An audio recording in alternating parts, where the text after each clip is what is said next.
Hello children, today we'll do the next lesson from your literature textbook. The name of the lesson is The Ashes That Made the Trees Bloom, written by William Elliot Griffiths. For your convenience, this lesson is divided into 4 modules. The first module is from the beginning of the lesson till the 4th paragraph on page number 57. The second module is from last paragraph on page number 57 till the end of page number 59. The third module is from page number 60 to the first paragraph on page number 62. And the fourth module is from the second paragraph on page number 62 till the end of the story. Now this author, William Elliot Griffiths, he's an American lecturer and an author. He has written many books, but in this particular story, he has written about the power of love.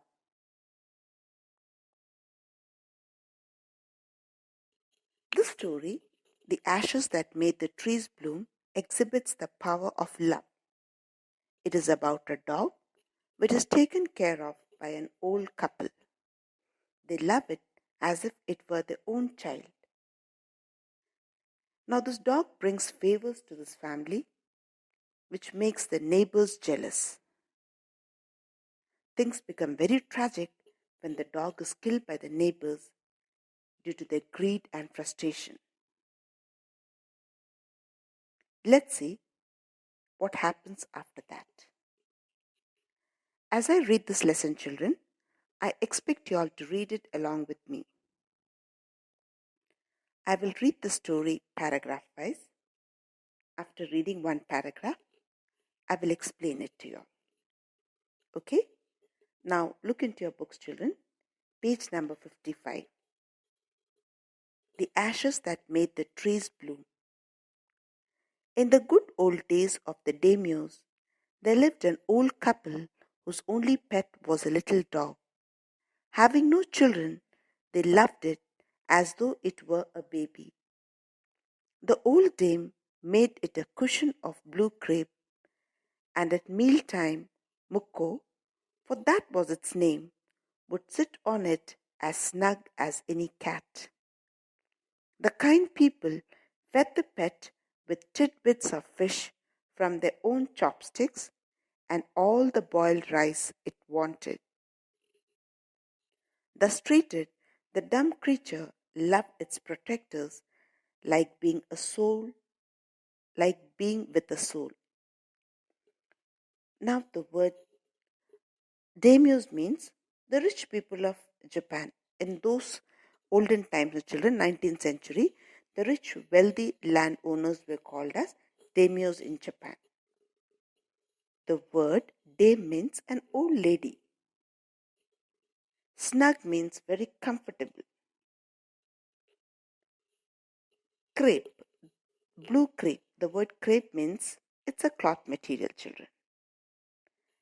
And being with the soul refers to love somebody as if you are a human child, which means the dog loved the master as if it was a human child. Now they are saying in the early 19th century, there lived an old couple. They had no kids of their own, but they had a dog.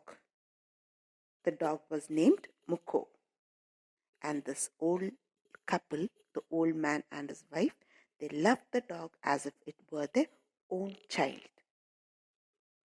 They named it Mukko, and they fed the dog with their own chopsticks. Bits of it means leftover, the small bits of food what is left over. So they gave the food what they ate, that only they offered it to the dog also. The lady had made a nice cushion, blue crepe cushion, and the dog used to sit on that very comfortably. Now, as the old couple loved the dog, The dog also returned the love and affection like a human child only. Now, the next paragraph. The old man, being a rice farmer, went daily with hoe or spade into the fields, working hard from morning until O Tentasama, as the sun is called, had gone down behind the hills. Every day the dog followed him to work, never once harming the white heron that walked into the footsteps of the old man to pick up the worms. For the old fellow was patient and kind to everything that had life, and often turned up a sod on purpose to give food to the birds. Now the word O Tantasama is a Japanese word. In Japan they refer the sun as Tentasama. So this man worked from morning till evening in the field. He was a rice farmer. He grew rice in his fields. He was a very hardworking man. And when he went to the fields, the dog also followed him. This old man was a very kind fellow. He never harmed any birds or animals. And the dog was also like that. The dog also followed his master, and he did not harm the white heron. White heron refers to a bird, which generally you can find such birds on the rice field, children. They generally come to pick up a worm or insect. For the old fellow was patient and kind to everything that had life. This sentence shows that the old man was very loving and kind. He never ever harmed any form of life, be it birds or animals, anything. He was a very kind man, a very loving man, and often turned up a sod. Turned up a sod means to dig up. He had a hoe in his hand, isn't it? So he just dug up the soil so that some worms or some insects could be found by these birds. See how caring he was. He even cared for those birds. Now, the next paragraph. One day, the dog came running to him, putting his paws around his legs and motioning with his head to some spot behind. The old man at first thought his pet was only playing and did not mind it. But the dog kept on whining and running to and fro for some minutes. Then the old man followed the dog a few yards to a place where the animal began a lively scratching. Thinking it was possibly a buried bone or a bit of fish, the old man struck his hoe in the ground, when lo, a pile of gold gleamed before him. The word whining means a low cry of a dog. Lively scratching means to dig. Gleamed means to shine. So one day when this old man went to his field, this dog also followed him, isn't it? Then he came running back to his master, and he put his paws against his master and called him. He acted as if he wanted to tell something. Now this old man, initially he did not mind. He thought maybe this dog was playing. But then when the dog kept on crying loudly and running to and fro, this man thought maybe he wanted to dig something and eat.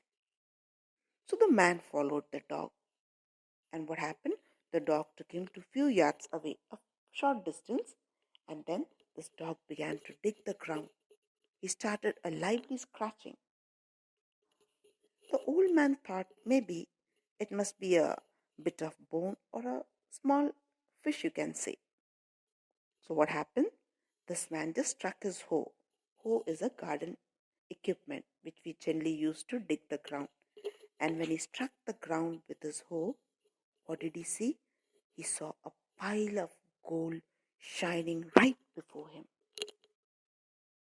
Imagine how happy this man might have felt. The dog helped him to get a fortune. He became rich overnight, isn't it? Now, the next paragraph.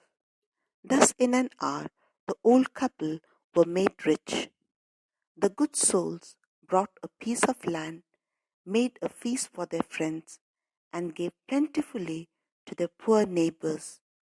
As for the dog, they petted him till they nearly smothered him with kindness.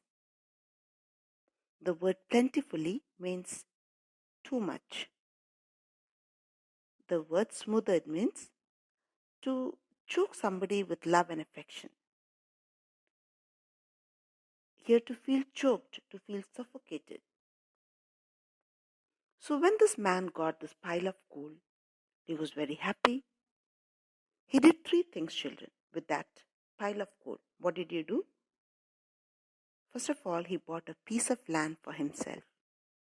Then he gave a good treat, a nice feast for his friends. And then he donated plentifully to his poor neighbors. So he was a kind man, a good man, a very generous man. He bought a land for himself.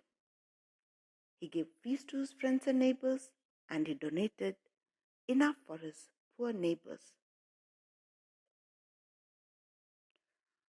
So all these things they did for the neighbors and for himself. And what do you think they might have done to the dog? This fortune was bought by the dog itself, isn't it? So they petted him, pampered him, and loved him so much that the dog felt suffocated, almost choked. Now, the next paragraph. Now, in the same village, there lived a wicked old man and his wife, not a bit sensitive and kind, who had always kicked and scolded all the dogs whenever any passed their house. Hearing of their neighbor's good luck, they coaxed the dog into their garden and set before him bits of fish and other dainties, hoping he would find treasure for them. But the dog, being afraid of the cruel pair, would neither eat nor move. So now in the same village there lived a very cruel couple. In the same neighborhood, you can say.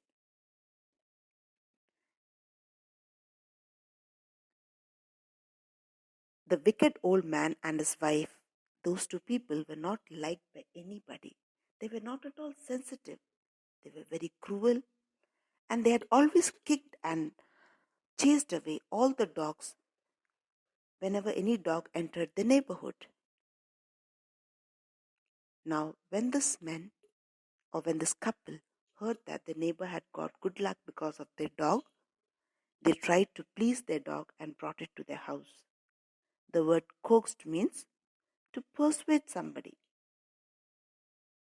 The word dainties refers to tasty food. So what happened?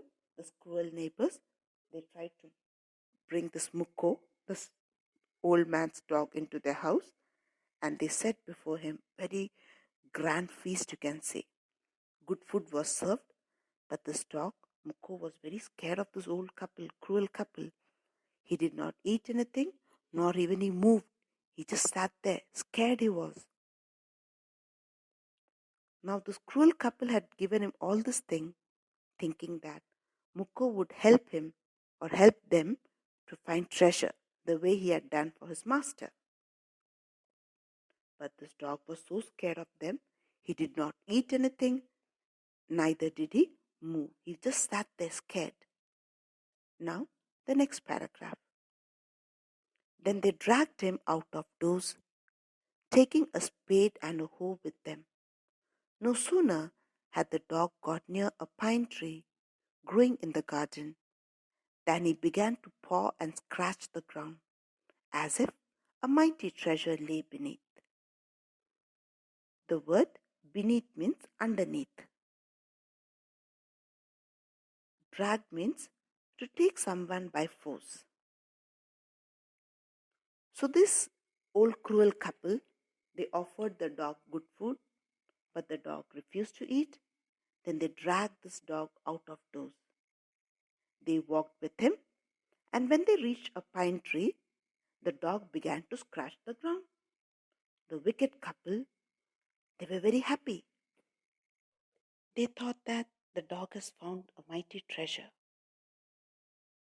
So let's see, what does this man do now? The next paragraph.